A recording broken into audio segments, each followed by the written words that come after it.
for Thursday, April 29th, 2021. Please join me for Pledge of Allegiance. Pledge allegiance to the flag and the United States of America, republic and one nation, under God, indivisible, with liberty and justice for all. Thank you. All right.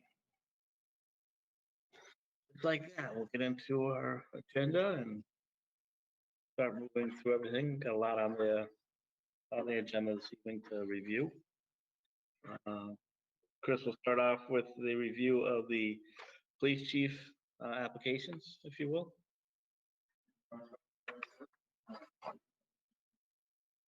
Well, you know what, we could do the letter for the lieutenant governor and governor. That'd be a little quicker, probably. Directed by the board. As directed by the board, I drafted a letter to Governor Charlie Baker and Lieutenant Governor Karen Polito regarding the water main project that we have been planning for the Route 202 corridor. And basically, I have it here, and it's up to the board to decide whether they want to accept it as written or if they want any changes made to it.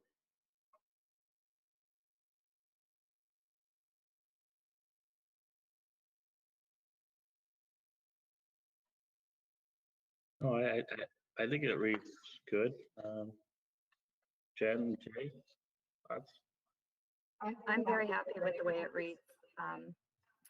I think we have a very good shot with the way it's worded. I got a couple of suggestions here.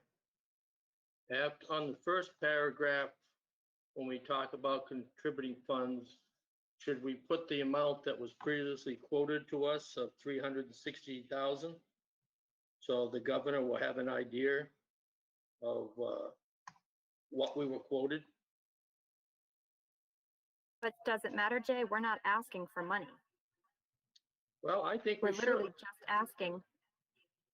We have the money now. We just need permission to tear up the pavement. You need a lot more than that. The contract has already been awarded by Mass DOT. And that contractor has that for 5 years. And you're gonna have to deal with that contractor, then deal with Mass DOT. And I think we should explain to the governor and lieutenant governor, because they're gonna go to Mass DOT and they're gonna say, well, why didn't this go through? And they're gonna say, well, we told the town that they had to get more financial thing.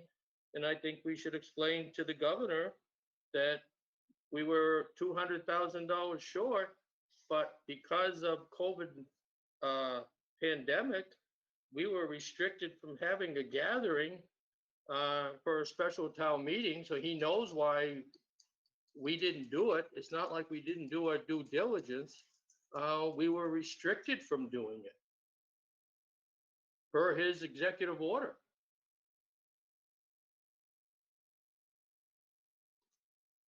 I mean, if we could have had a special town meeting, we could have asked the residents for the additional $200,000, and we would have kept the $360,000 in-kind funds, and we wouldn't be having this discussion today. It would be all done with.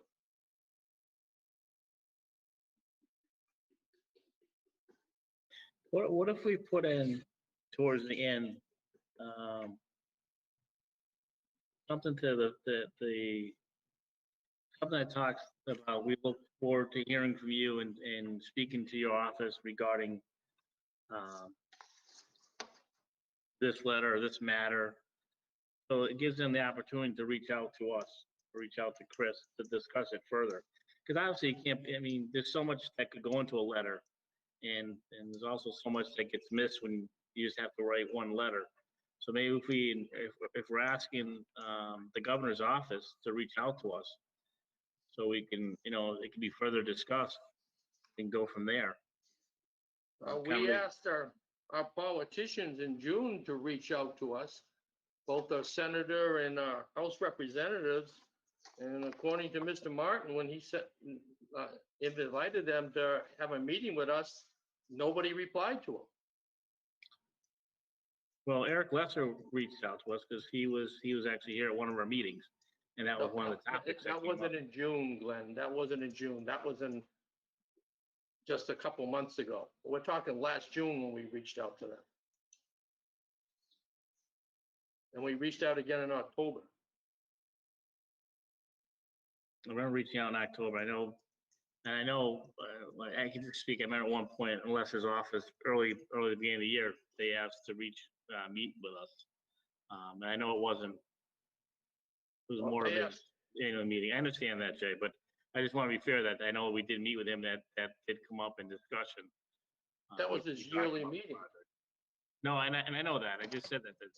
But I remember talking to him about that. So just being fair to him, at least at that point, there was a discussion that took place.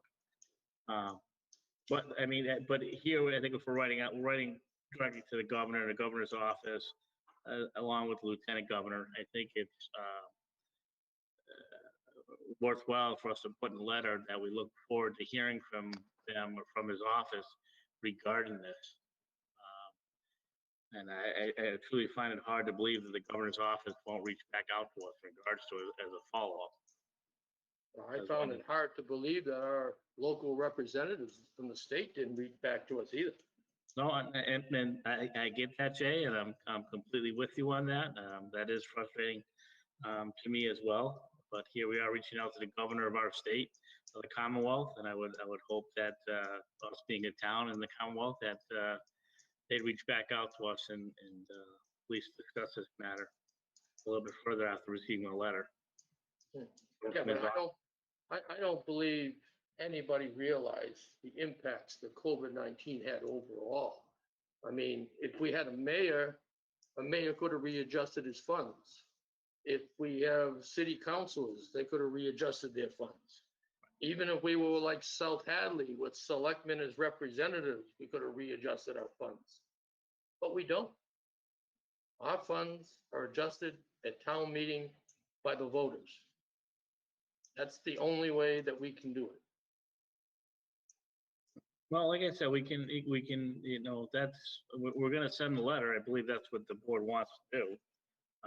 I know you said there's something else you wanted to bring up in regards to it too, but that would be my recommendation in closing for a letter that we do put in there. We look forward to, hearing from him or his office in the near future to discuss this further. But we've stated numerous times during our meetings that the voters of Granby have voted over a 2/3 majority twice on this project. I mean, at minimum, we should be letting the governor know that, because how is he going to know that the people are really behind this and how much they are behind this project? Because, right, but I see your point, but to me, I'm thinking too that if we have the opportunity, like I said, whether the governor may call or someone from his office is going to call for further information, it gives us a chance to actually explain everything and to that person in voice instead of just putting it in a letter. Because remember, this is directed right to the governor and lieutenant governor of the Commonwealth. So where they'll actually see it and read it. So I'm hoping that the matter will come to their attention and they'll reach back out to us. I really think the letter will go to Patrick, who's the governor's Western Mass representative, and he'll reach out to us. Well, it's someone those from his office. are my opinions. I mean, those are my opinions, but I'm only one person. No, like as I said, I hoping that that someone from either his office or himself, or lieutenant governor, someone reaches back out to us and starts that dialogue where we can continue to have that conversation further in regards to that and how it's impacted our town. And we're looking to move forward with a project that as you said, the voters has approved some time ago. Well, I I mean, just thought we could put a time frame there too, is, we look here, back here, before, I don't know, we'll give a date, like a two-week window, 3-week window from when the letter's gonna be signed, sent out. And then if not, there's always a phone call that can be made to the governor's office. It's important that we give them, we put down a date or something like that and ask the governor or his office to reach back to us prior to, I don't know, May 21st or something like that. You know, Well, I'm just stating my opinions and majority rules. That's all I can say.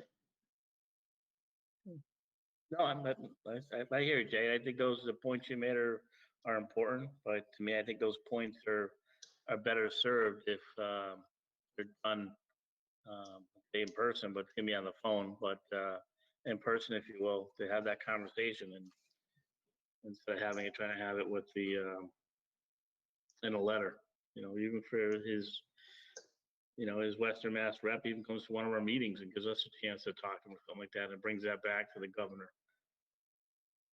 Yeah, I think it's a start. We move forward on it and try it. Again, majority rules, but my opinion, I think it needs more meat, but that's my opinion.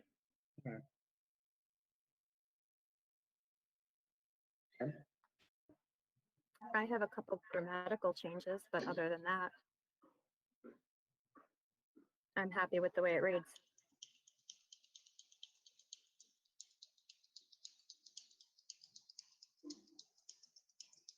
Can we add into it something in the closing of the letter? We look forward to hearing from your office or from you regarding this matter.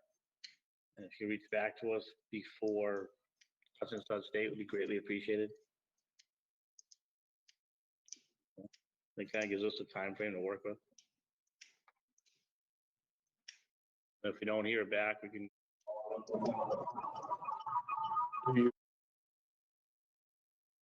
If Chris is saying something, I can't hear him.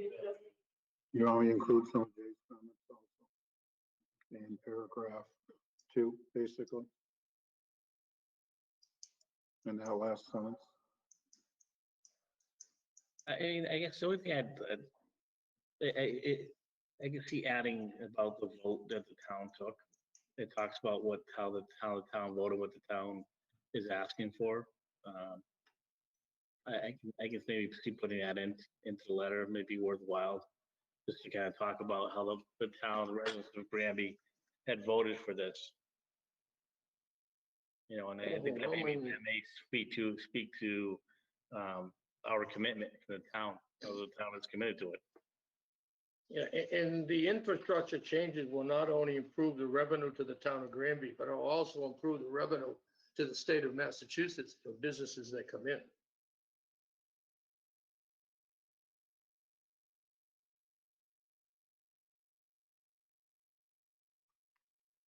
Yeah, I put into it the part about how the town voted for it twice, and the amount that the town has agreed to put towards it and stuff like that. I don't like putting things in there as far as talking about future business and stuff like that, because if we're if you have to show facts, we can't produce facts that would show that we would create more businesses. We just don't know that for a fact.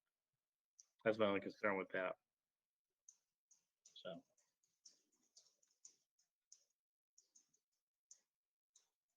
And we're meeting Monday, Chris, which is a couple days away, a few days away. So, if you could, put that together tomorrow, that'd be great. Or at least by Monday at 4:30, 5 o'clock. Yeah, that's my last meeting, right? Could be. Let's reschedule some more in between.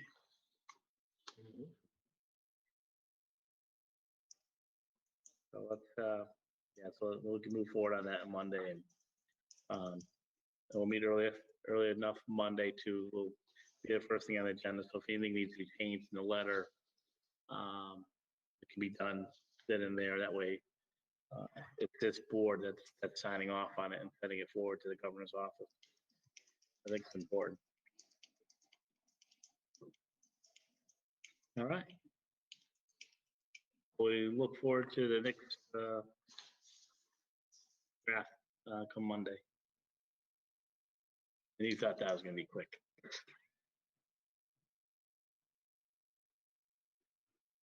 Does that sound good, Jay?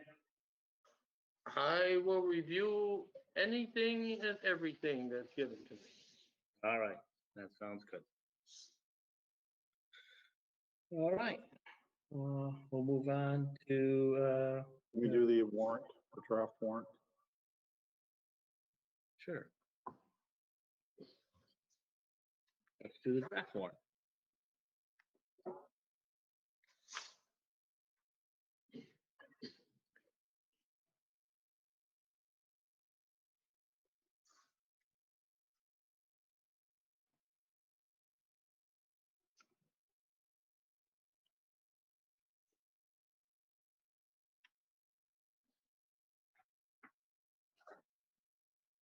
Whenever you're ready, Chris.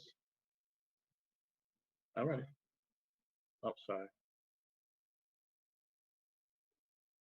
Okay, in front of you, I have a proposed annual town meeting warrant.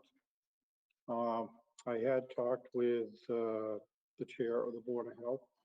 He is recommending that we do one more meeting under the tent outside until we get more people vaccinated through the state vaccination program.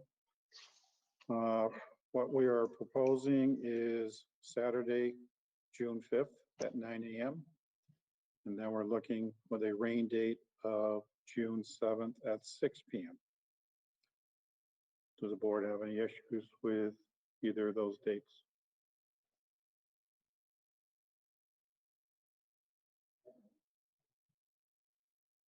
My only concern is if we have to rain date it to the 7th, at 6, that's prime time for mosquitoes. How are we gonna keep those away? Don't know. We need to get some fans. All right, whatever. Get those oils or whatever. I'm just saying, it's not gonna be a pleasant meeting if people are swatting at mosquitoes. We've done that before, even inside the gym when they had the doors open and mosquitoes have come in. I know. So let's just pray no rain. Yes, that's what we're hoping for. Right, we'll have to look at too, if it, lighting too. At that time, depending on how long the meeting goes, it could be dark out. Yeah, I didn't, So we kind of have to have a plan for that, whether we get the, those lights, the generator, ones that run off the generator, those, the portable lights. So we can look at getting that they have for cutter days and stuff like that. Just so we have them on hand, or we do need and we have the ability to get them. So.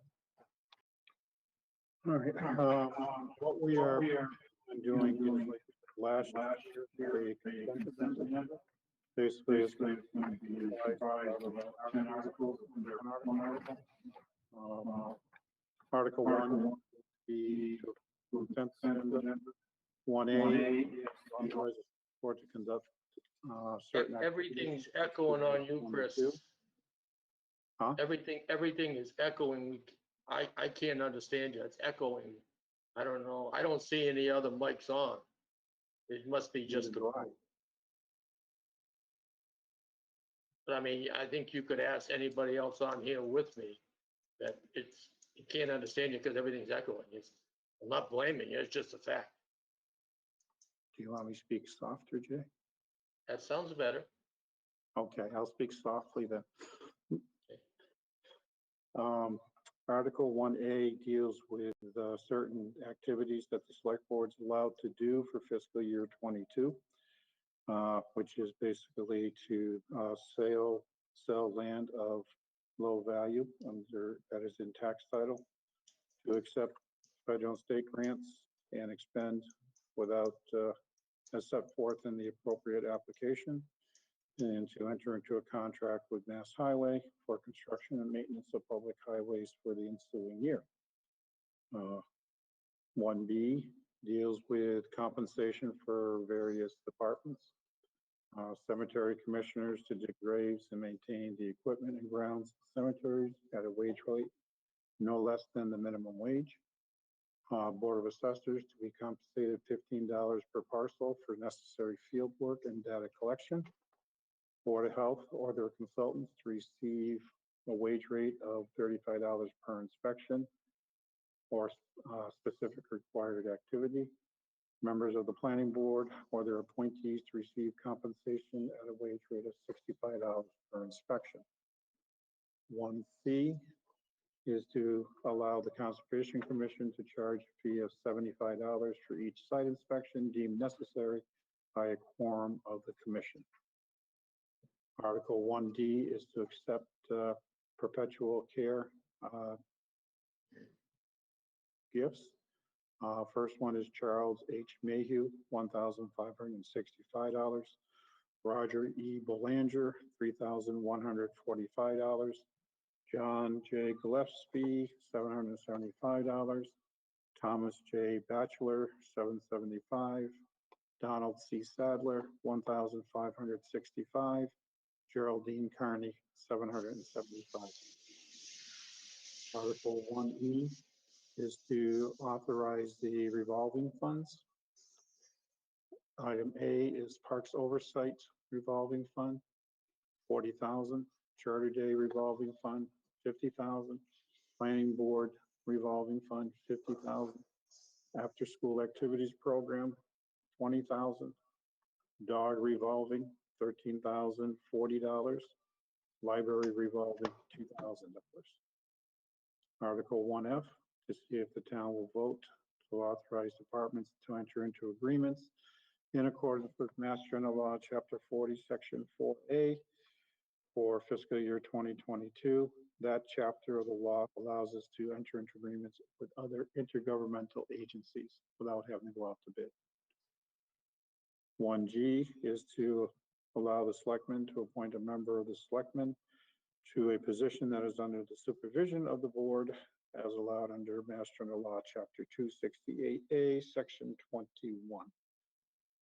Article 1H is to accept the compensation plan for fiscal year 2022. Article 1I is to raise and appropriate $315,184 for our Pathfinder assessment for fiscal year 2022. Article 1J is to accept the FY22 allocation from Chapter 90 in the amount of $277,579. Item 1K is to transfer 175 or raise and appropriate $175,000 for our OPEB liability account. Those will all be voted as one big article. Article 2 is to see if the town will vote to rescind borrowing authority for the East Meadow School addition renovation project as voted under Article 2 of the February 8th, 2016 special town meeting. Basically, the project is closed out. The renovation addition project, we authorized like 32 million. We only borrowed 13 million against it. So now we want to rescind any borrowing authority, further borrowing authority on that project. Article 3, raise and appropriate $225,000 for the purpose of funding a settlement with the former fire chief.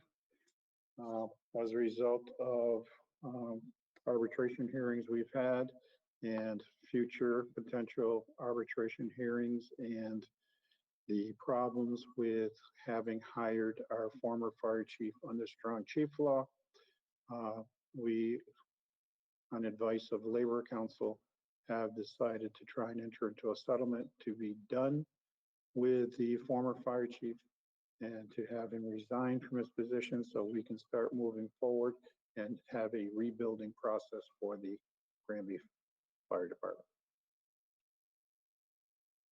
Article 4 is to vote to rescind Mass General Law, Chapter 48, Section 42, otherwise known as the Strong Fire Chief Law. Article 5, to rescind acceptance of Mass General Law, Chapter 41, Section 97A, which is the strong police chief law.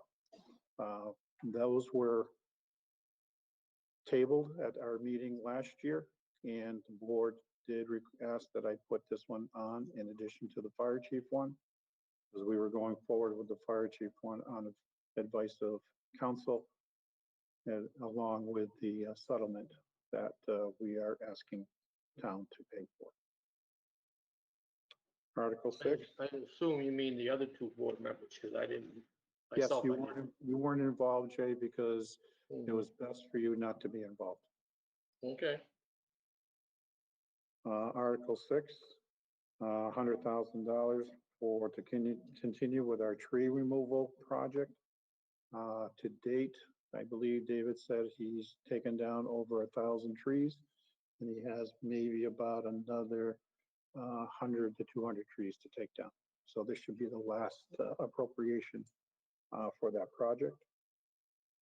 Article 7 is to $200,000 to fund highway department paving operations in addition to the Chapter 90 funds.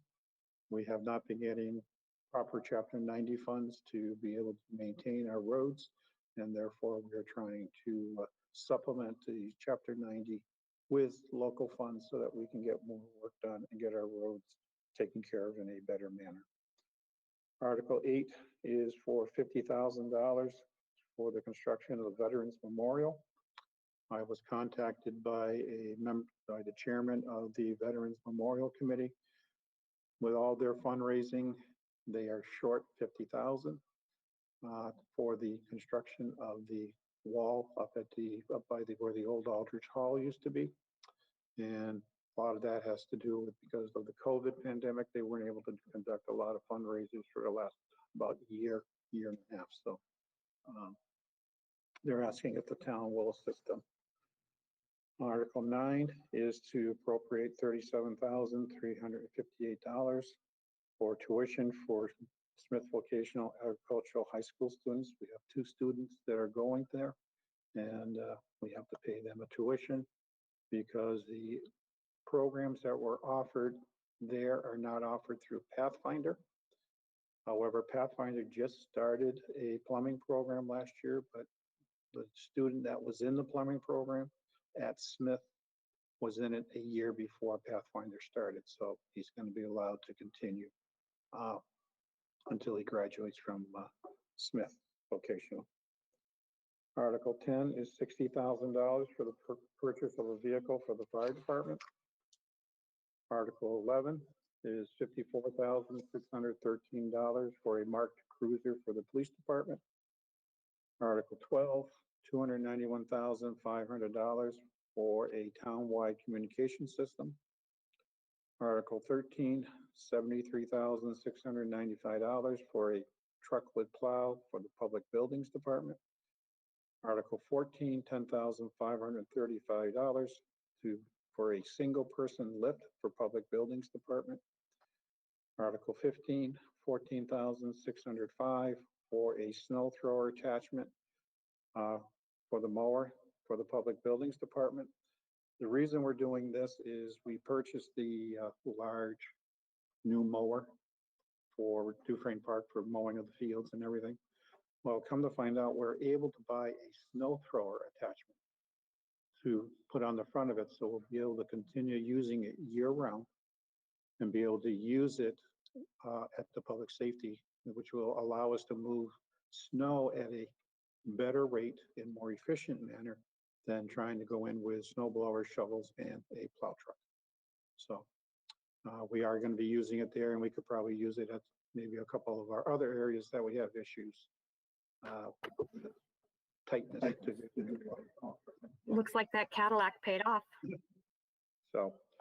Yeah, my only concern with that is the wear and tear from the winter, from the salt, the sand, stuff like that. That gets into that. So, but it'll be washed down. It'll be after every storm, as long as you properly maintain the equipment. And believe me, Jeremy will properly maintain it. that's my only concern. Stand off after every storm. I think it'll be a worthwhile investment because we'll be able to take care of our properties more efficiently. Well, I think it's a good investment, but again, I want to make sure that the upkeep of the vehicle, if you will, is done correctly and kept ongoing, because again, that's, you know, that's something you're gonna use, and the salt stand's gonna do a number on that, and that was a expensive mower. And then, I think we bought it with the understanding it's gonna last us some years to come, so I think that's important that you start using things in the winter, you know, even like a snowblower takes a lot more physical kind of abuse, but it does just with the salt and sand and stuff like that. A lawnmower, so just, you know, the upkeep is very important on that part, that's all. And I actually had, with Jeremy being in charge of that department, I can see him really maintaining that piece of equipment to get the maximum life out of it, so. Article 16, $17,001 for a zero-turn mower for public buildings. Article 17, $206,000 for a loader for the highway department. Article 18, $53,000 for a tractor for the highway department. Article 19, I got to change those figures. Those are now down to, I think, $51,488 for general purpose stabilization fund. The next one would be $51,487 for the capital needs stabilization fund, and $51,487 for the municipal building stabilization fund.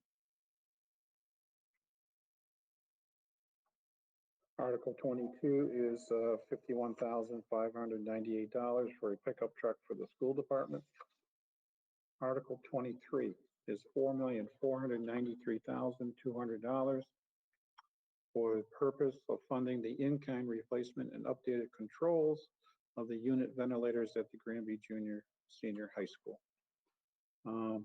There is a concern on this article on our part.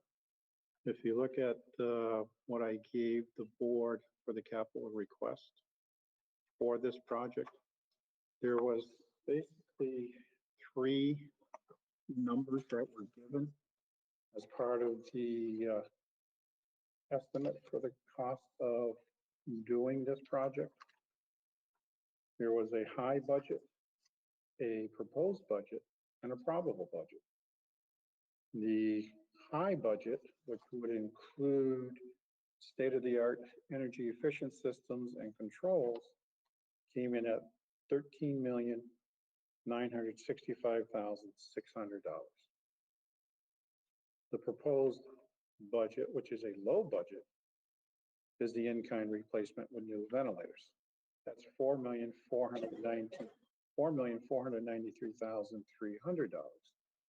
Probable budget is $9,958,100. And that assumes a hybrid system similar to the East Meadow School with very efficient systems and high levels of control. I think that, to be honest with you, if we just can't put in a low number and then find out we're into the project and now all of a sudden it's going to cost us even more. That, and the fact is, I believe we'll hit at least 30% of the assessed value of the high school, which means we have to make sure it's at current ADA standards also. So that may entail additional costs over and above this project. Yeah, also the requirement of 5 air exchanges per hour has been rescinded. So I don't know how they can actually justify this myself. I mean, the other municipalities like Ludlow, Chicopee, and Springfield took the money they had and made a permanent fix to their school districts, versus our school district made a temporary fix with the money they got. And now they want this money to make a fix for a requirement that's been rescinded. Well, Jay, in their defense, I don't think they could have done a permanent fix with the money that they had. Especially if, Chris, you're saying that the probable is 9 million. So that's almost double this. How can we afford that? We can't. We can't. No, that's 100. I get that. But as Chris stated, if we go over 30% of the assessed value of the We building. now have to bring everything up to code. Right, and you know what the assessed value of that building and land is? No, I don't. 4.1 million. So It's this, only 4.1. that's all, according to our Board of Assessors, when I looked at the card. This is over the value of the building. This is over the value of the building, yes, with the land. Wow. Okay. I make a suggestion. I believe we should form a committee of town members, school committee members, and members of the finance committee, and have kind of a phased-in plan. How we're gonna bring that building up to code for future use. I mean, there is no plan. You're just throwing money at it. You just put 1.2 million in it, which just made the 30%, the 30% threshold for the new roof. How much money are you gonna keep throwing at the building till you have a plan? We've got to get back into the MSBA pipeline. We need a new building. Just so you know, Jen, MSBA just reopened the application period for SOIs. So I believe the school will be submitting one because the interim superintendent did contact me and wanted to know if I had a copy of the SOI that was submitted for the elementary school project. And I forwarded that over. So I think they're planning on going to and trying to get into a pipeline for an MSBA project. Yeah, they definitely were. I know they've been watching to see. I just hadn't known that the application was open. So let's, which means why? Why is this article even going forward? And the Well, next one, No, I agree with you on that, Jay. I mean, if we're working to get into the pipeline, is it worth spending anywhere between $4 to $9 million on a project? well, you're muted now, Jen. I know I hit the button, sorry. What I was saying was if we don't know if we'll get in or when we'll get in, but I don't necessarily see the sense in spending anywhere from 4.5 million to $9 million on a building that we don't know if it would be a rehab like East Meadow, a reno rehab, or new construction. I agree entirely with you. And as Chris pointed out, you hit that 30% threshold. You've got to bring everything up to code. And the next article is for $500,000. And Chris, I don't know the answer to this. Does grant money figure into this 251 CMR thing as far as the 30%? I don't know. I think that's a building inspector commissioner question. That's one reason I think we should have a committee. So we know what we're spending, what the plan going forward is. But that's just my opinion. We need answers more. We have more questions than we have answers right now.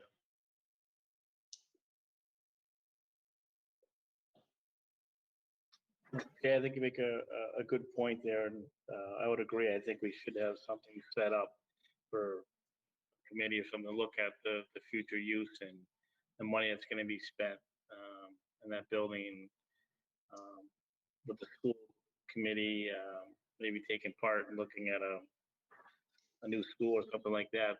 Those are all good questions that need to be asked, so we're not just spending money over money for something. And these are a lot of money, without a doubt.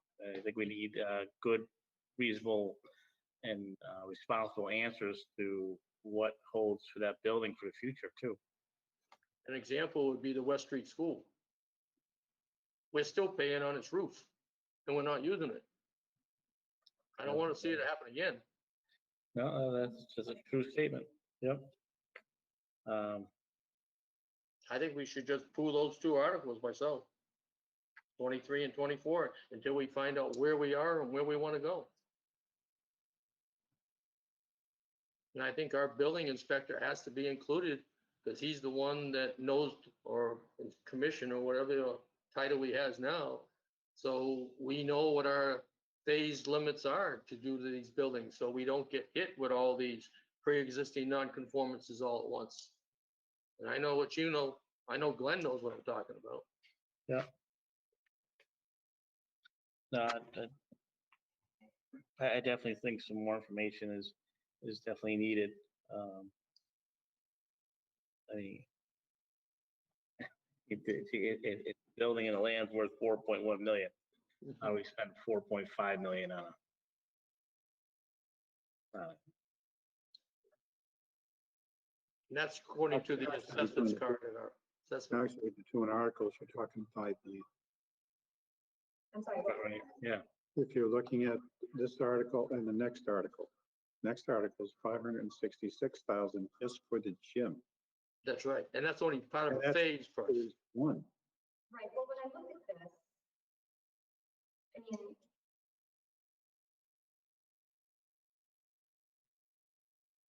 I can't hear you, Jen. Sorry, Jay. In theory, if I'm looking at this correctly, within 6 years, with just these two projects, we'd be spending $6.5 million on this building. Am I reading that correctly? Well, if you go on the low side, Right, that's exactly it, as it's written here on the low side. So we're looking more like 11 million or more in the next 6 years on this building, just for these two projects. then you'd have to multiply that by 3 or 4 to bring everything else up to code, because you hit the 30% threshold. Oh, we went way over the 30% threshold, Jay. But you know the point I was making, that's all. No, I get what you're saying. I'm sorry, I'm just trying to bring some levity into this dire Well, that's fine. situation. But I think we need a committee to find out where we are and where we want to go. And I think it should be members of the town, members of the school committee, even the school leadership team, doesn't matter to me. But it also should include our building inspector and a member of the finance committee as well. That's No. my recommendation. I agree with you on that, kind of like a pre-building committee, maybe? Pre-reno, I don't know, pre-repair? Well, we could use that on any building in the future. It just doesn't have to be this Future one use. building at a time. They could Future stay use in, committee. and they come up with a good plan and they have the justification to bring forward, because right now, based upon them rescinding the 5 air exchanges per hour, there's no justification to do the HVAC in any public building right now. It's a nice city, but there's no justification or requirement to do it.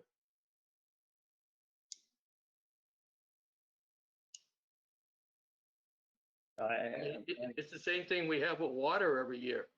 I mean, every year that when the students go back to school, we get the complaints, the water's got lead. Well, if the maintenance people turn the water on before the kids came back to school for a while and purged the pipes, then you wouldn't have lead in the water. That's the same resolution we get every year. Right, Glenn? Yeah, so Jay, I think you make a really good point.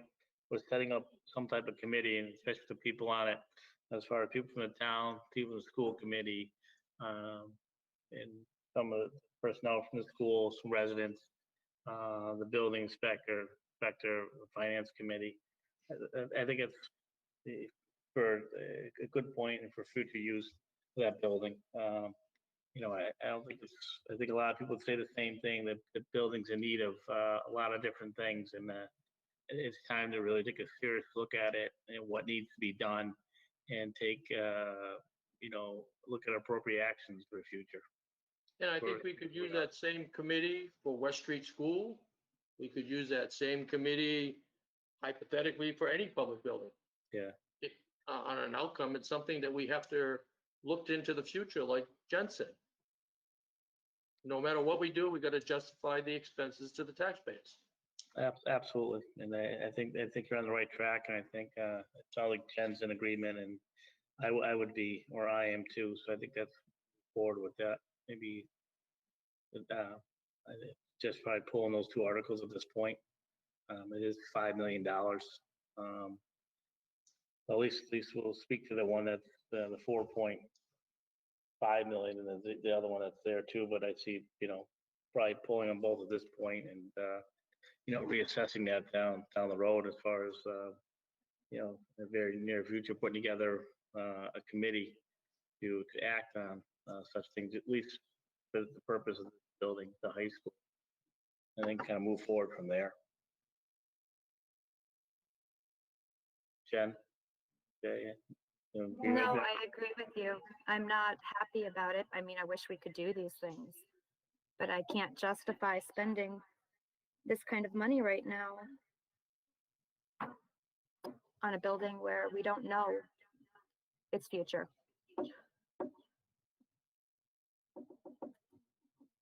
I mean, if you think about what did each metal cost to build?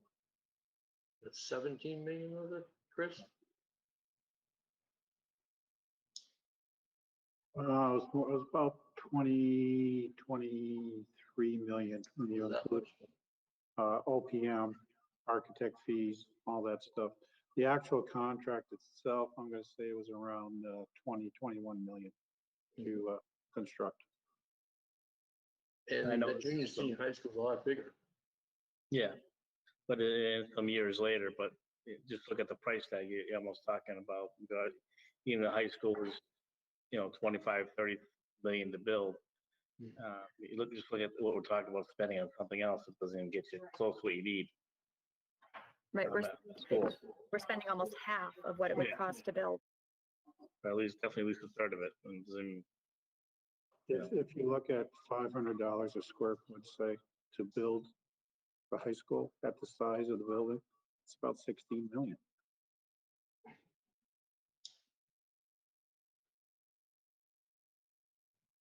right, but we also get, money from the state and things like that.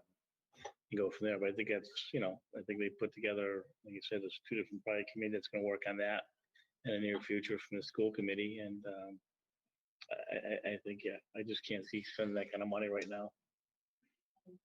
So.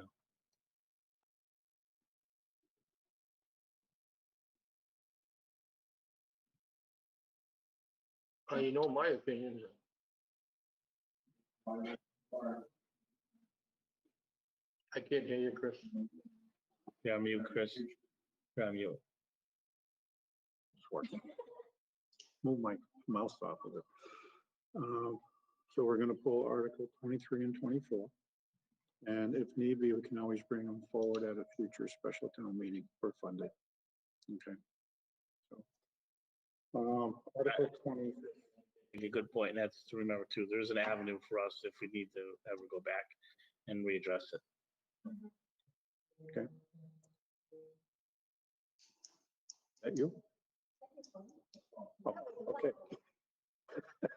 I can see Jennifer's lips, Article but I don't know what she's saying. Is $482,081 for the municipal solid waste department, which is basically our curbside collection program.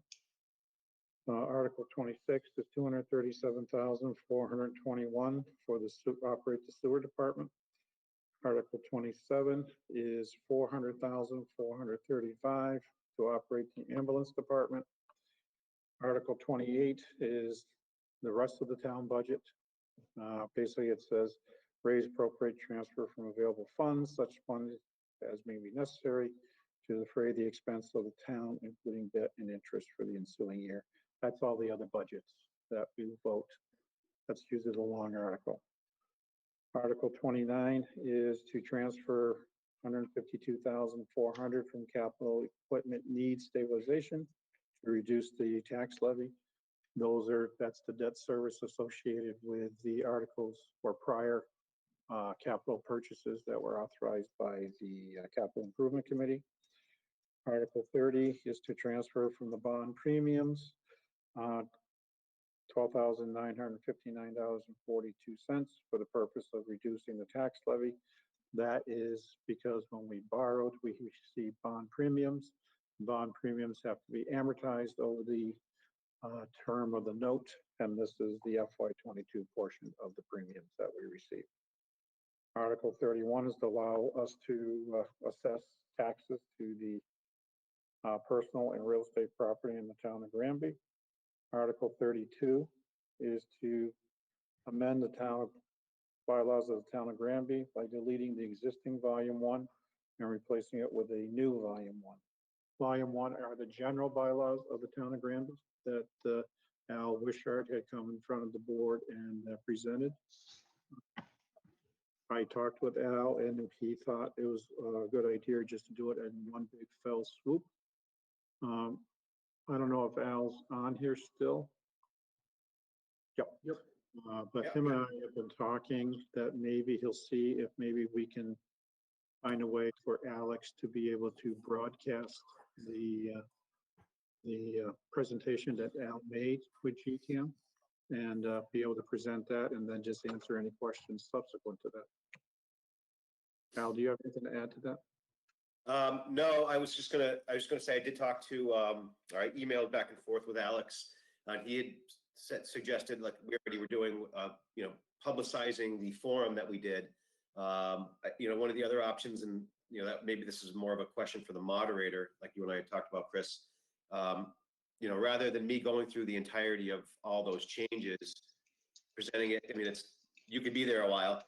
Maybe present it to the town, see if anybody had any questions. The other option would be to watch the video from that forum.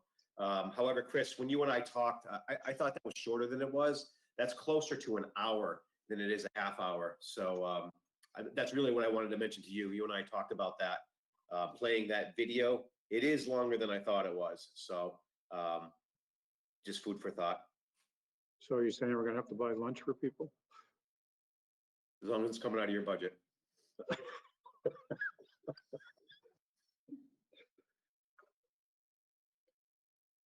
And then Article 33 is a article from the planning board. Originally, there were 6 articles.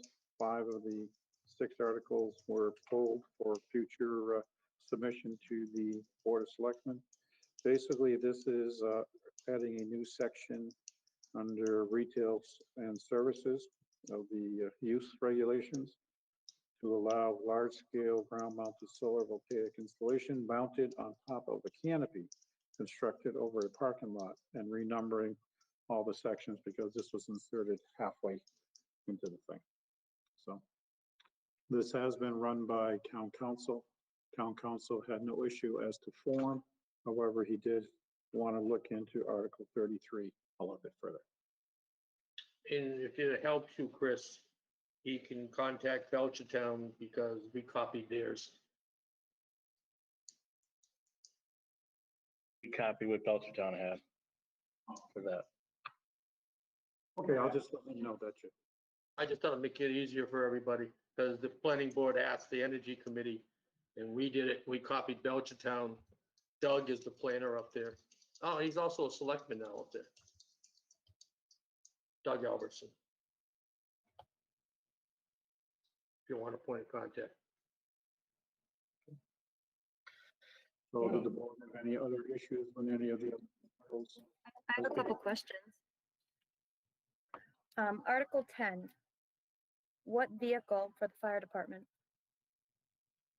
They have what we use, it's an old Suburban or Tahoe that we use for basically like a chase car at night when the ambulance is out. We're allowed to come in and grab a drug bag and be able to respond and call, and then be able to get to the resident quicker. And if need be, we have to transport and we can find the neutral way to transport.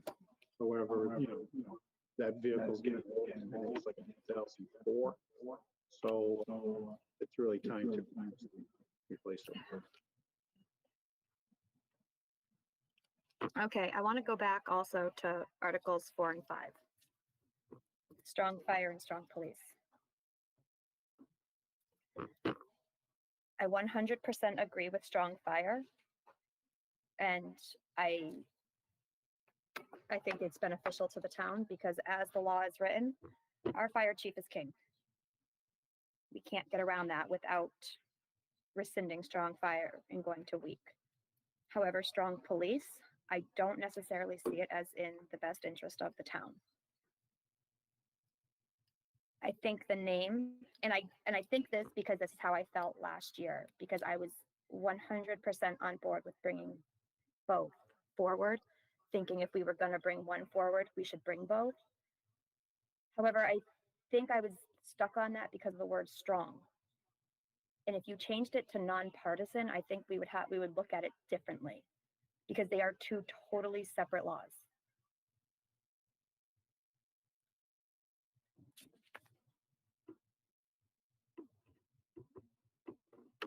I mean, when you look at it, and if you break it down into 3 different categories: authority, policy, and termination, there's no difference between strong police and weak police, except for the fact that the select board creates the policies.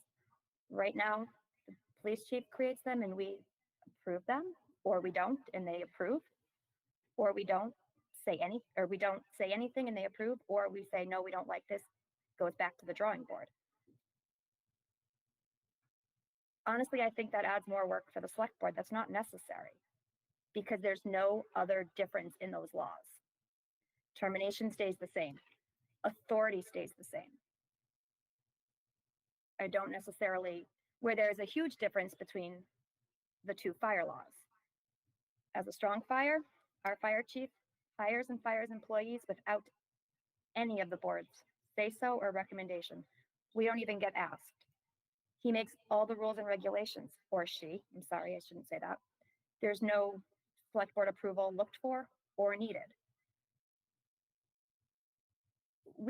The weak fire gives select board the option or the ability to have a voice in those policies.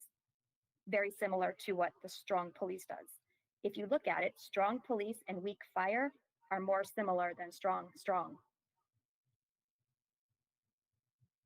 That's just I don't think bringing them both forward is in the best interest of the town. I understand why, because if you bring one, you should bring the other, is the thought process to make it equal, but they don't need to be equal. We don't treat our children equally. At least I don't.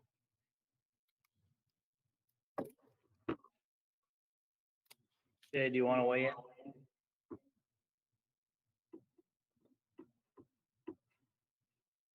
I don't really have any comments on that. I wasn't involved in the original discussion when it was put here, so I'm really not prepared to make any comments on.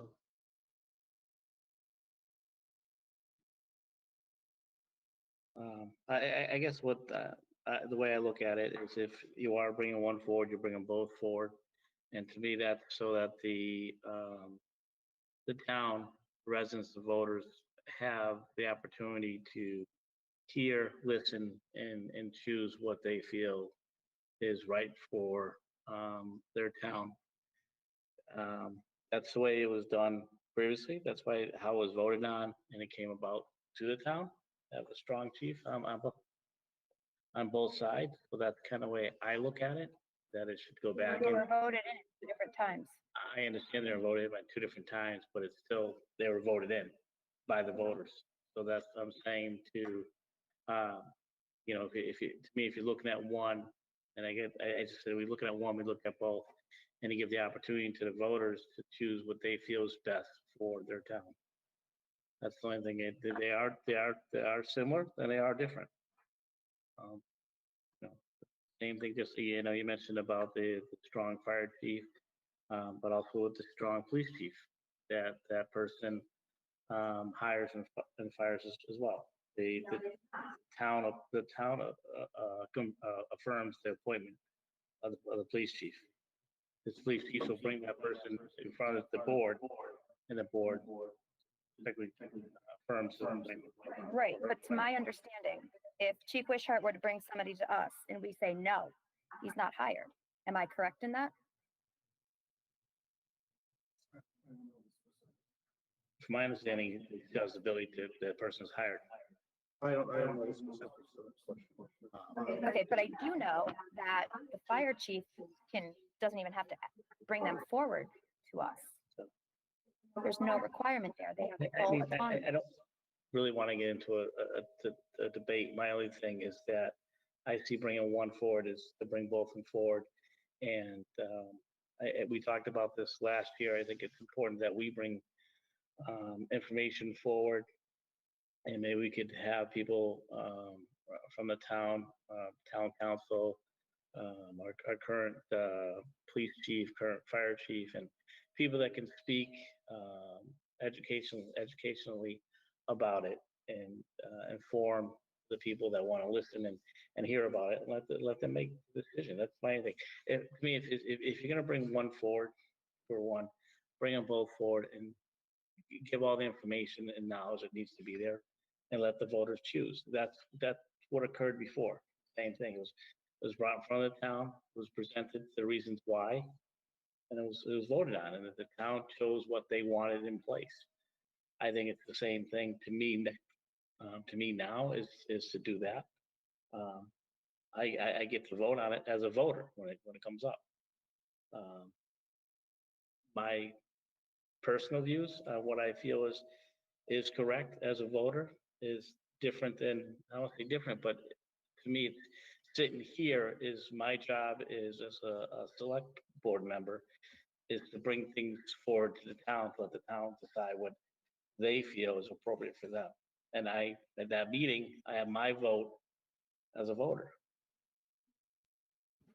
Okay, I'm gonna get totally off topic on that case, but if that's the case, then why did we just decide to remove Articles 23 and 24? Why didn't we bring them to the town? Because looking at that point, it is a money thing for the town, and we feel that this board, at least the way I look at it, is that we have come up with a better, I think, a better resource is to bring it forward now. The concerns that the impact, that the value that it has to the town as a cost and expense is to take a different route, which is to form a committee to take a look at it moving forward, spending money. This isn't spending money. That is a spending more money warrant that impacts the town. I just look at this as something that was voted on before by the voters, and I think it's something that should be voted on again. That's all. It was done once this way. I think we should continue to do it again, same way. Yeah. Sure. Go ahead, Al. Oh, thanks. Just a couple of things. First, I just wanted to, Glenn kind of had a question there about under the strong chiefs, the hiring situation. Under none of the police chief's laws does the police chief have the ability to hire. That is strictly the select board's authority. In our town, it goes through Chris. Chris basically makes the appointment, and the select board approves it. That's weak or strong. It has nothing to do with the police chief in so much as he's part of the police advisory board that's set up by the select board. So I just wanted to answer that question quickly. And, and I think there's a couple of things that, really should be thinking about is that, and Glenn, I completely understand your point about, letting the voters choose and things like that. But, there's a lot of information that the voters aren't going to know about unless, obviously we're going to get to town meeting and have this discussion. And as you can see by the people in the room, a lot of people care. And I bring that up only from the reason of, there's a lot of contractual implications in this too that, have not been discussed, and they're not going to be discussed before or at town meeting, whether it's, how you posted your chief's position, the fact that you have a union contract with, almost 30 employees under the current working conditions, and that's a huge change. But more importantly, and not more, but most importantly, is that these laws are very different. And when you look at them and you break them down, as Jen said, and you break them into those three categories, I can completely understand, forgetting about the current fire department situation, I can completely understand why you would not want to have a strong fire chief and could make arguments for that. However, when you look at the situation regarding the strong police chiefs, strong versus weak police chiefs laws, there's a huge difference. And we are about to go into one of the greatest changes, and if not the greatest change in law enforcement in terms of police reform.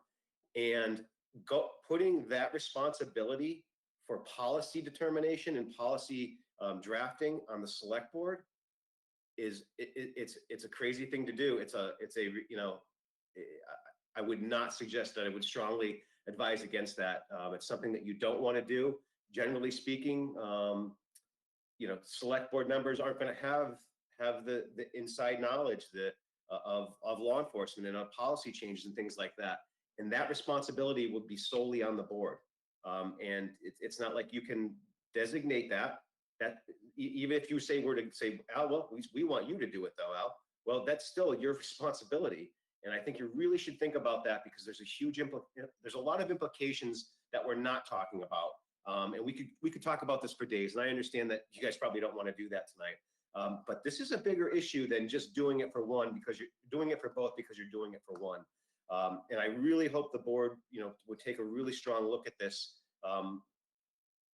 before they make that decision, because obviously you know how I feel about it, and I think it's a huge mistake. That's both as the current police chief and as someone who's soon not to be the police chief and just happens to be a resident of Granby with my family here. I just think it's a horrible idea.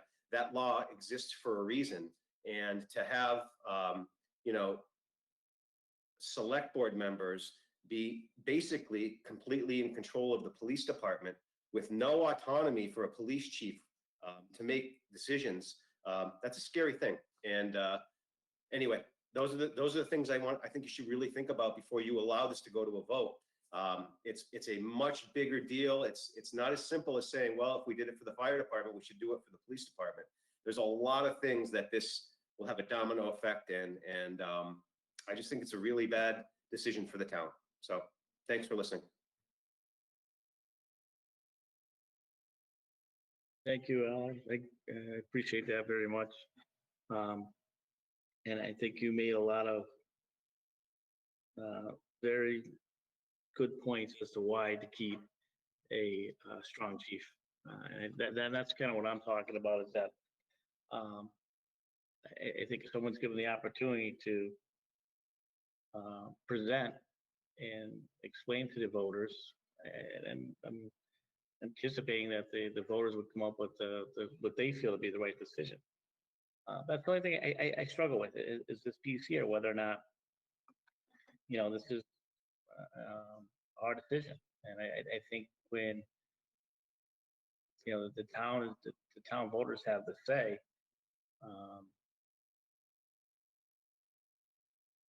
that I hope with information that is provided, that's what the town put forward, and they feel that what's appropriate for the town, and move forward. I think Al made a lot of great points there, and like I said, my personal beliefs, I think, are one thing.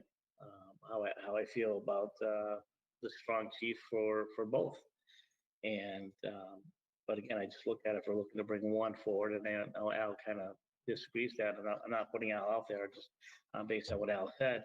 And we respect that very much. So that, again, I look at it both being there. The voters voted it in, and I think you should have the opportunity to review it again. Here we're taking out of the hands of the voters to make a decision. So.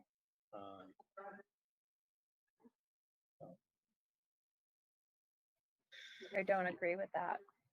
I mean, if okay, let's just say we look at it solely from a time issue. We have 33 articles. We're going to spend 20 minutes debating most of them, right? If there is really no reason for this to be here, no logistical reason, why would we add another 20, 30 minutes to our meeting when it doesn't change anything really, except for put more responsibility on the select board, which is great for you and I and Jay. But what about somebody who's elected 5 years from now? They didn't have, you know, I don't see the point. How about 2 weeks from now? True that, Jay. Thank you. 2 weeks from now. I mean, if you look, okay, so I went through and I looked up pros. I like literally thought about pros and cons. Let me give them to you. I'm not I'm not debating any of that, the reasons for the pros and cons against. The only thing that I'm saying is that the voters have the opportunity to make a decision, not me. That it's given back to the voters to make that decision. As I said, my personal decision, and I'll be upfront with all the voters in Grand want to hear. I'm in favor of I'm both of you. When it comes down, if it came down to vote, that's how I vote. That's just how I feel as a voter, and I look at that. But again, I just look at to bring something When you forward. both have your mics open, you can't hear. What's important and what's not important. That's furthest from what I'm saying, and I'm just saying that I think you're taking it out of the hands of the voters to make that decision. When it was put in their hands, put it in place. That's all.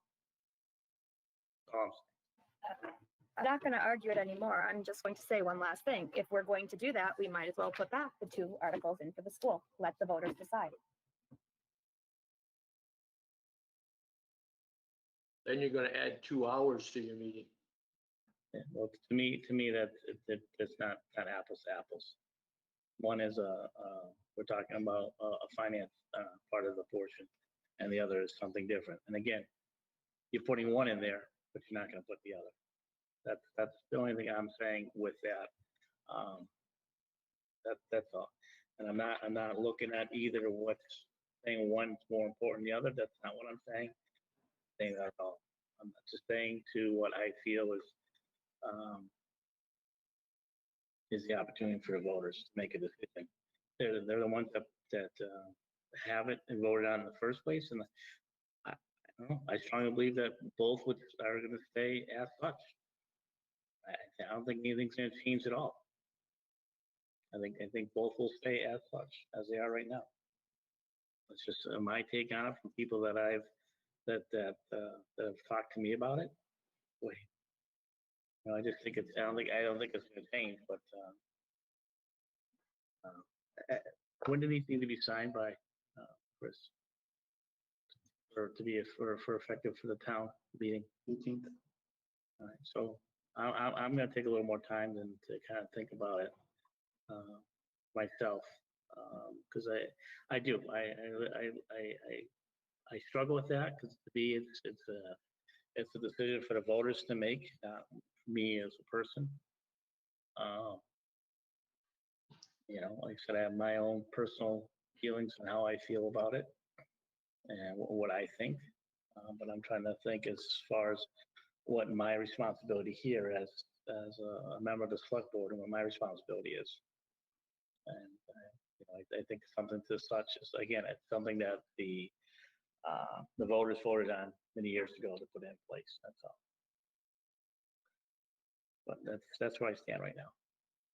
I'm asking that we hold off maybe at least till Monday to look at it and vote on it on Monday. If we could. The only thing that I can say is the issues concerning the fire chief and police chief is a policy issue. The issues concerning the Granby Junior Senior High School is a financial issue. They're apples to oranges. So there's really no comparing with them. And as far as these 2 articles being on the annual town meeting, as I stated, I wasn't involved with putting them on there, and I didn't even know they were on there until 2 days ago when I got the copy of the annual town meeting articles for review. Because we didn't get them, I didn't get them to the 27th. I presume we all got them the same day. So that's why I have to say that I am not prepared to discuss them, because I wasn't involved with putting them there in the first place, and I didn't even know about it until 2 days ago. So, and I don't want to go either way, and I don't want to influence anybody, but only thing I wanted to point it out, the fire and police chief is a policy issue, and the other one is a financial issue.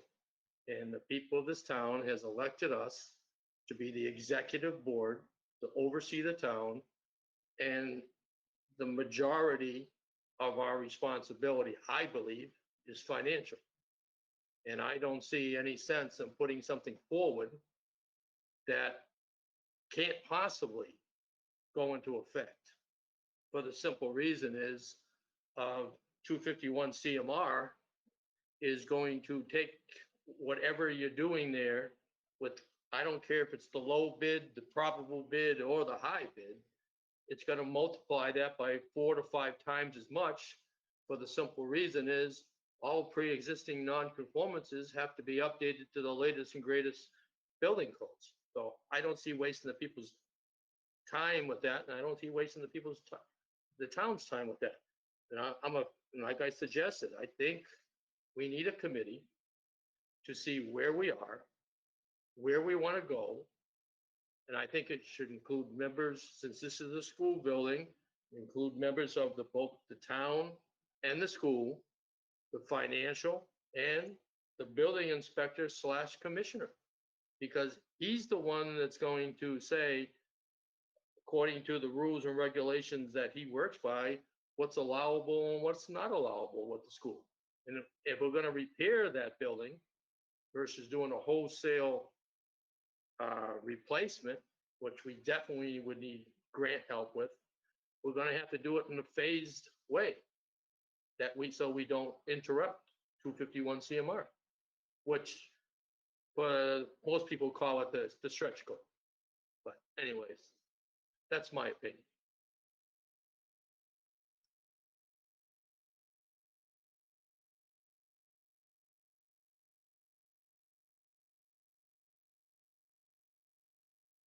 And so we'll look at it again on Monday, or at least vote on the warrants on Monday then. Jay, it gives the weekend, so if you want to have any input on Monday, it's welcomed. Like I said, these are two things that were on last year's town meeting that were pulled off by the select board, and it was based on residents. So we want to make sure the residents had enough information prior to the meeting. So bringing it up now is something I try to do. I say try, but as a board, bringing it back up, that we can have time to educate more on what the two laws are about, and definitely that the impacts, either one way or another, would have on people, or have on the town, or have on a department. So we'll do it on Monday. Okay. All right. Moving forward, Chris.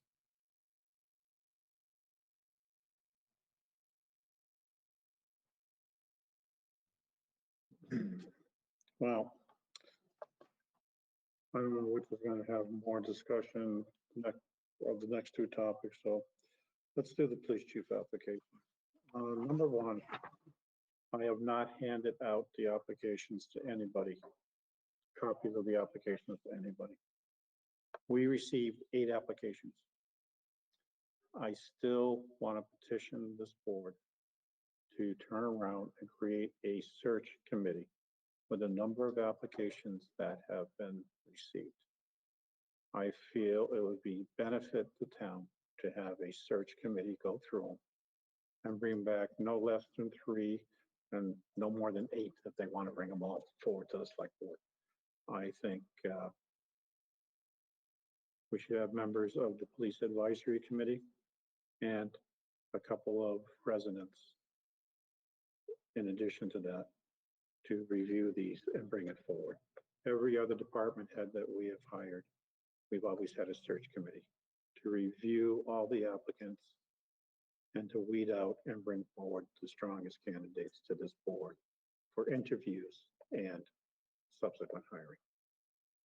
That's my opinion.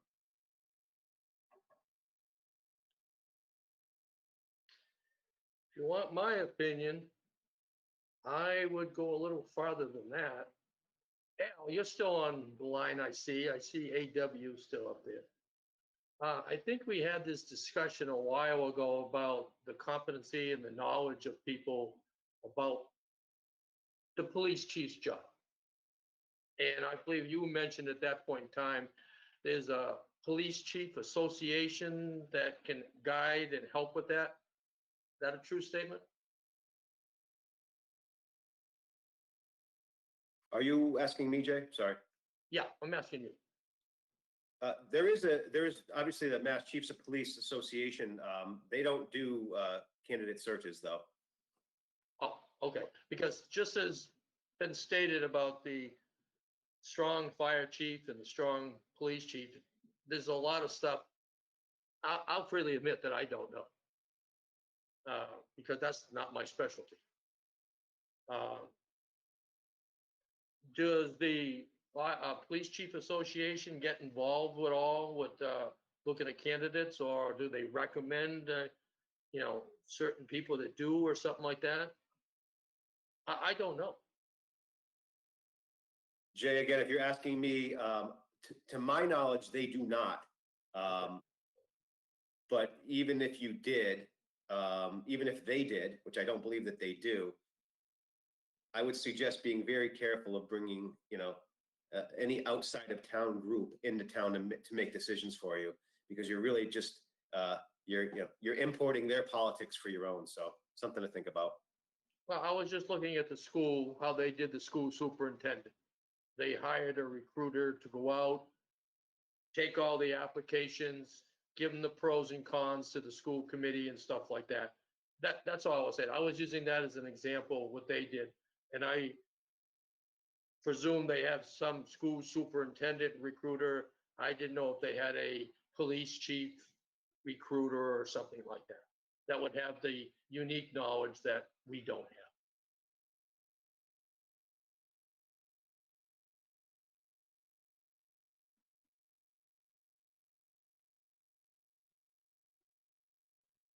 What is the, now, could the,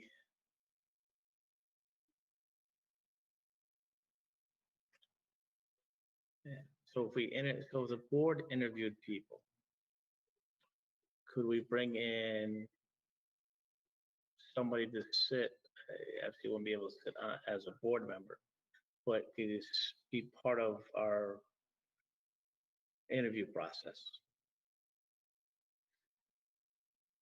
So if we wanted to reach out and maybe more towards Jay's point, and wanted to look at someone that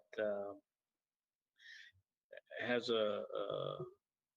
had a career, if you will, in policing, and feel that that person might be, or 2 people, 3 people, may be a good fit to sit on the interview panel, I guess, with us. Could we do something like that? That, because that person may be able to focus on the needs and requirement that the police department would need. And someone like that, I'm thinking, yeah, again, I'd like to, in my head, I have some people I'm thinking of, and I don't want to obviously mention anybody's names. But I'm just wondering if that's something that we could do then. See, I feel we have a strong group of people on our police advisory committee. People who have had past experience doing the jobs.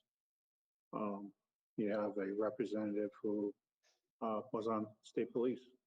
You have a former police officer. You have former police chief. You have selectmen. You have, you have a lot of people on there with strong backgrounds who I think would ask the tough questions and make the tough decisions. As to whether to bring someone else from the outside in, as Al did indicate at one point, you're bringing in someone else's politics at the same time. That's all I'm saying. I'm not arguing against what you're saying, Glenn. All I'm saying is this is an important step forward for this town, and we want to make sure we do it right. Well, absolutely, and I truly wasn't looking to go outside our town. But with that said, though, too, I'd like, I guess instead of having someone bring to the board, here's our top three that we think you should hire, it takes us out of the loop to look at other people, the other 6 or that we may have thought that, you know what, we'd like the other one maybe better, or something like that. I guess if they're gonna look at, I don't know, I'd like for the board to have the opportunity to review everybody and not have someone else tell us, so we think these are the best three candidates for you. And say this is what you should be, you know, these are top three, this is probably who you should be looking at. Without input, well, The problem that comes is under the open meeting. A search committee can ask questions that are in executive session. They don't have to review. If the board of selectmen reviews these applications, it is 100% public knowledge from the minute you receive the applications.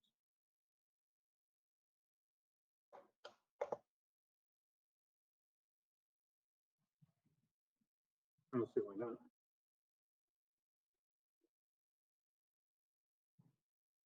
I like that, and the board member, it's coming from this board, actually there, listening to all of us who said, I like that idea, Jen. Yeah, so Can't hear you, Jen. I can't wait till we meet in person again, because I swear to God, I'm gonna throw this computer across the room. You only got 2 weeks, That way because I'll be gone. we still won't be meeting in person. But that's up to We'll the still be individual. over, I think maybe. pretty soon, with the vaccinations going the way they are, hopefully, I think everybody's hoping we can get back to what we call a new normal, Yeah. how we say. I just want to see people in front of me again, not on a computer screen, but I digress. So if we can appoint one of the board members to it, then we at least have a say. Would that would make you feel better? Because honestly, I don't know if we're capable of going through 8 people. That's a lot of time. A lot of time, but it's an important decision to make for our town. But I'm not, yeah, I'm just saying. But I agree. I think if we can have a board member, a part of that advisory committee, I think that's important. And again, those are made up town people, the search committee. So will we already have our 9 applicants for 9, 8? Keep on saying 9. Must want to. You're not missing someone. Yeah. So maybe we can go down that road. Yeah, that's I'd be okay with that. And so who would so the search committee would be made up of exactly, and not names but members. I had some names already in my head. Do you want me to give them to you now? So okay. I was looking at 2 members of the police advisory committee. Now we're going to have 1 select board member, then 2 citizens who have participated in prior search committees.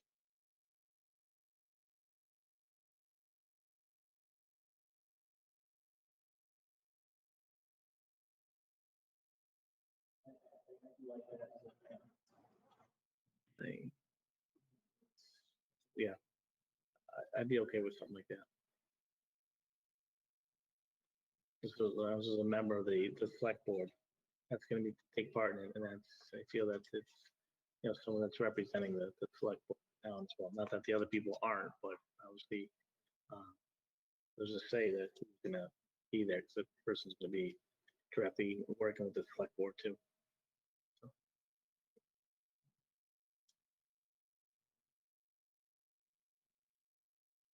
I'm okay with it. Jen's okay with it, and Jay's okay with it. So we'll appoint that committee at our next meeting then, right? Okay. Is there a proposed hiring date for this new position? I'm assuming it's gonna be for the beginning of July. Because the chief's new contract is extended to July, correct? Right, so Right, so I mean, we're trying to put a new police chief in place while our current chief is there as well. So we'll move this process along, but I can't imagine it taking us more than a month to hire a new police chief. I think it would give the current police chief a solid month to work with the incoming police chief. Because we'd have to do the hiring process and the contract process and go from there.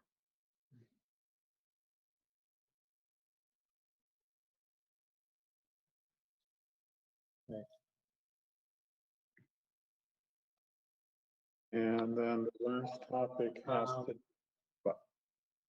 Last question. So individually, could you send us the names of the people you are considering so we have an idea who they are? Before meeting on Monday. That way, you know, if any board member would have a suggestion as they feel maybe who could be part of it from the town. If you don't, I'll say if you don't agree with your picks, but if we don't agree with your picks, we have someone that we may want to put on it too.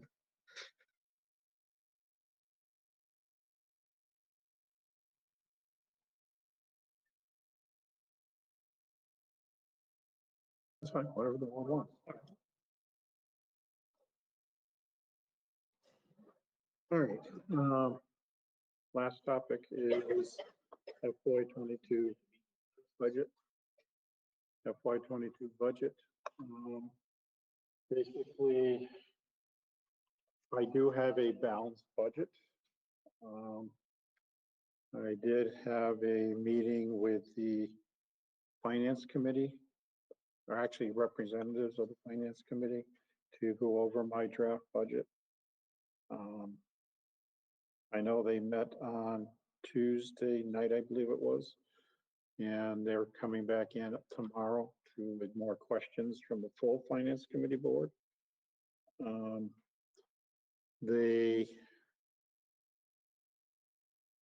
It'll be interesting to see what those questions are. The budget that I have included in my budget for the school is net school spending plus transportation plus 105,000. From that joint meeting that we had between the Finance Committee, the Select Board, and the School Committee, they were looking for an additional $727,000 more than that figure. I don't believe there's been any further discussions with either the Finance Committee or the School Committee, or the School Committee and this board, or this board and the School Committee, or the Finance Committee, and I'm going to keep going forward with my number, to be honest with you. I believe the Finance Committee did present some questions to the School Committee. I believe they got some answers back, but I don't know what the status is on that afterwards.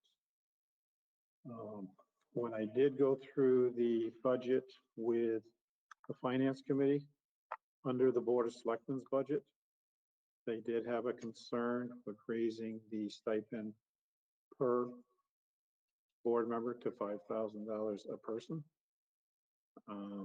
They are going to argue against that, just so you know. In my budget for the Select Board, I included about $72,000 for a planner / conservation agent again. I do have for a full-time additional clerk for the Selectman's office to try and catch up on a lot of the work that has been being put to the side. Basically catching up with doing minutes, doing certain other things that with Kathy and I and with COVID that we've been doing other things, and that's been put out of the wayside. Outside of that, there wasn't really much that the Finance Committee was questioning. I'm sure I will get all my questions tomorrow at our 10 o'clock appointment. Chris, $300 and some odd $1,000 that was passed many years ago. That went to the schools. Is that, how's that factored into a budget, or is it back? into our budget? What we have been doing is when that was passed back in, I believe it was 2007. Oh, I got my mic on. When that was passed back in 2007, the finance committee told the school committee that they would give that above net school spending for at least 10 years.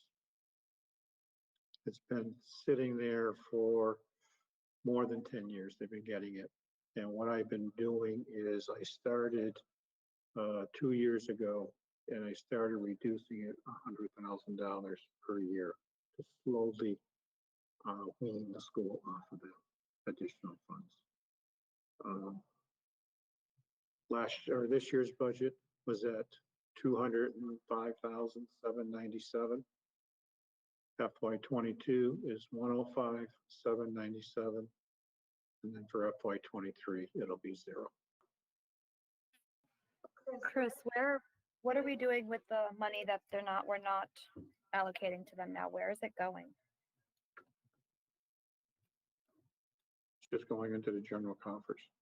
We can vote an underwrite if the board so desires. That was my question. Would it just be better to underwrite it if we're not going to be giving it to them anymore? Yeah, we can do that if that's what the board so desires.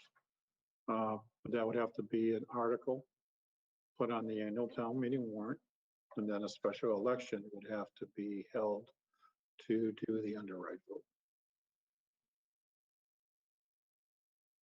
Well, the question is going to be this: if you vote the underwrite at this annual town meeting and put it through, that means that 105,000 of the minimum disappears also.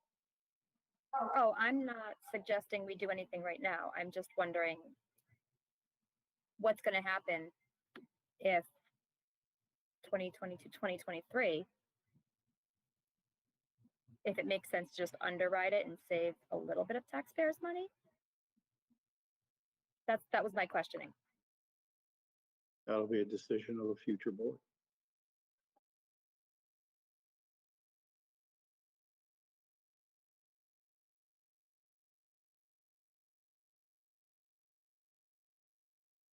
Sorry, I was muted. Yours too, Jen. No, that's a good point too. So, but I bring that up because I think, I don't know if a lot of people still think that $300-something thousand is still going to school every year. Because it seems to be like it seems to come up every year in the town meeting. So maybe expect that comment or question to come up again. And you can kind of speak to that, Chris. Because it always seems like that comes up. But also, we've had other overrides voted that we don't give over and above every year. When we voted that 305, we included $79,000 for the Council on Aging budget as an override vote. We didn't keep giving them their budget submission plus $79,000 every year. They got that 1 year and then it disappeared. Okay, so you got to play on an even playing field. Again, we keep talking apples to apples, oranges to oranges. Okay, is that we can't treat one department differently than we have other departments that we passed override votes in the past for. Also, Right, and I would agree to.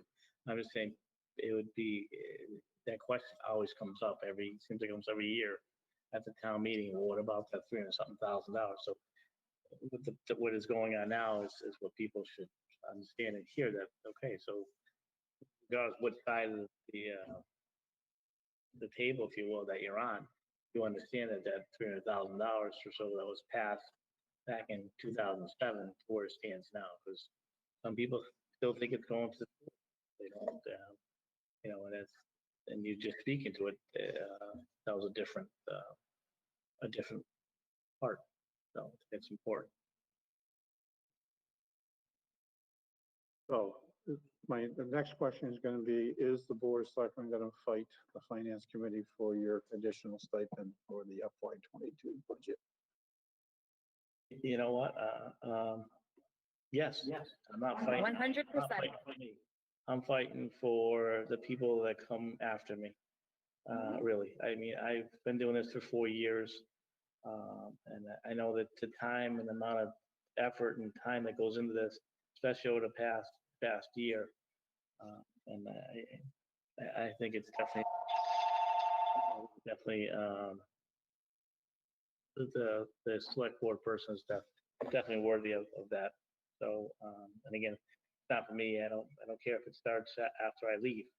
I'm thinking about for future people, and we see it every year that you have, one or two people that will put in for to be a select board member.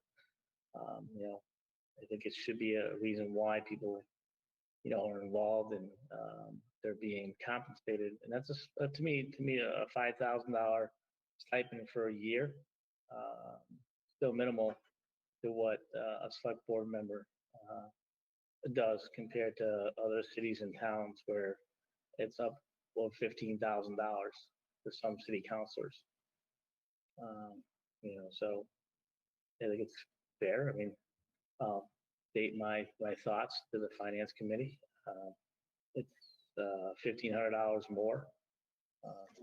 So, like I said, to me, it's not. I don't care if it starts after. It's for the future people. I see, like I said, myself that I've been a select board member for the past 4 years. What goes into it? So, I think that person is worthy of it. In my personal opinion, this job may be a higher value than is placed on it today, but now is not the time. My question more is to why they want to fight us on it. Oh, Now is not the time, in my opinion. We have people that are really, really hurting here. We are over 20% unemployment in this town. The seniors and everybody else, got a 1.3% raise. I think we have to lead by example. Now is not a good time to be giving out big raises. I mean, just because these people had their mortgage payments delayed or rental payments delayed, they still owe the money. Question is, where are they going to get it? And I think we need to lead by example. If you want to go for a raise next year or the year after, when times are better, when everybody's back employed after all this COVID is gone, that's the time to address it. It's not the time now. In my opinion, I'd vote no. And I know I spend a lot of time and money doing it, particularly because I'm involved in numerous committees as well. And again, we have to lead by example. And the regular 2% raise per year, which has been pretty much standard, to me should stay the same until we've outgrown the problems that we've had. That's my personal opinion. So if it comes down to a vote, I'll be voting no on the raise for the select board.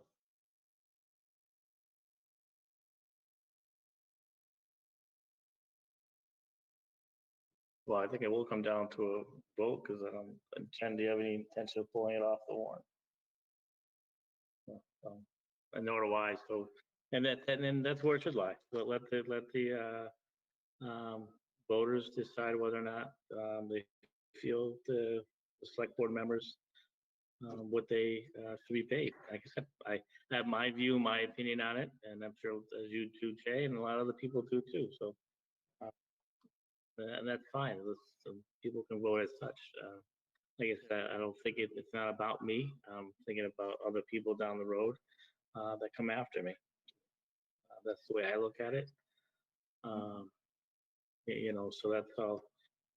Like you're saying, Jay, maybe you should wait for the following year or the year after that.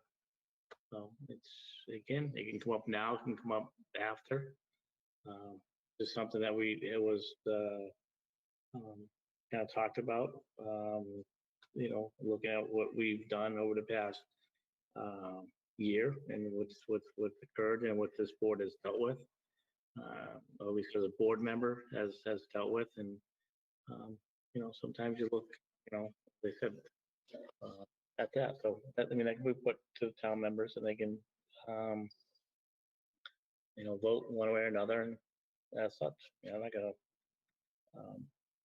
again, lose sleep over it. I just think it's something that could come up, and it's, when you talk about a 2% raise on $3,200, and when I had someone the other day that's actually a town member, said, "Oh, what do you guys make in town? Like $6,000-7,000 as a board member?" I said, "No, that's not what we make." So it's interesting to see how many people actually know what a select board member makes. And when you talk about other boards and stuff like that, Jay, too, I think I always thought a lot of the other boards that are elected boards and stuff like that should have a stipend, to be honest, to go along with that for that person that's doing all that. And sometimes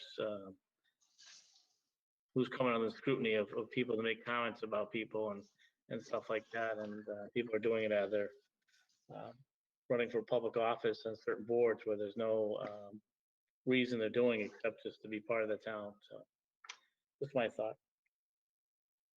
Everybody's entitled to their thoughts. I'm just saying from my own, that's it. It's not my comments are not aimed at anybody in particular. It's my own personal, that's all it is. I do have a question though, and I probably should ask before. When we had Article 1H, what is the raise for the compensation for the pay schedules for the personnel board? They went up because it doesn't tell us in the article. It says we have to see Appendix D, and that wasn't provided. So I don't know what's being recommended for the town employees. 2% for the non-union employees. Okay, thanks, Chris. That's all I wanted to know. I know it's been continuous 2%. That's why I picked 2% for us as well, but I didn't know what the true value was.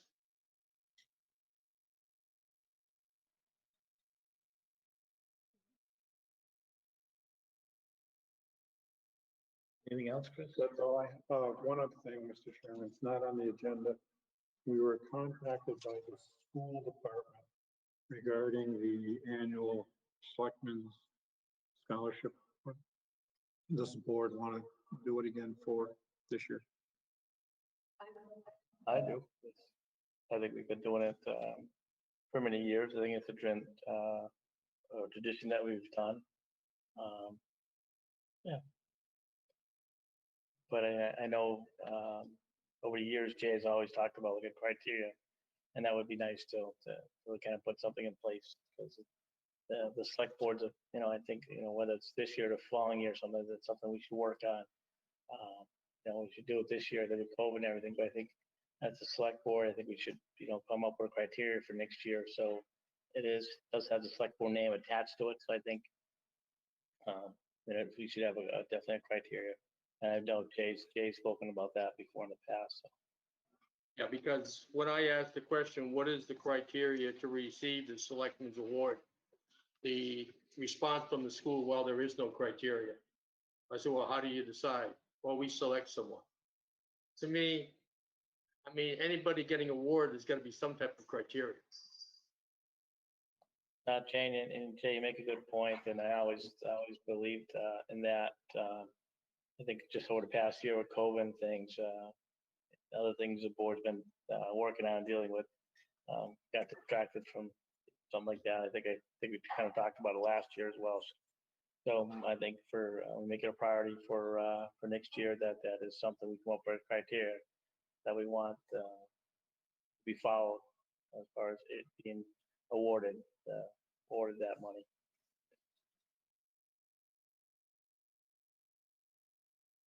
I have nothing else, Mr. Chair. All right. Thank you. Appreciate all that, Chris. Kathy, you have anything there? Okay. Jen, anything else?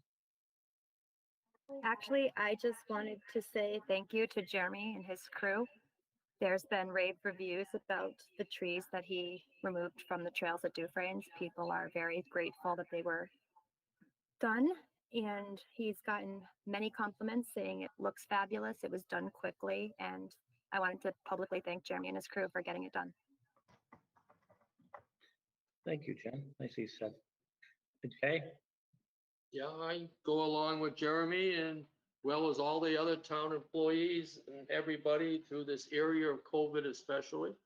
As we all know, most likely Monday will be my last meeting, and I wish everybody the best. And I enjoyed working with all the town employees that I've encountered over time, that's all.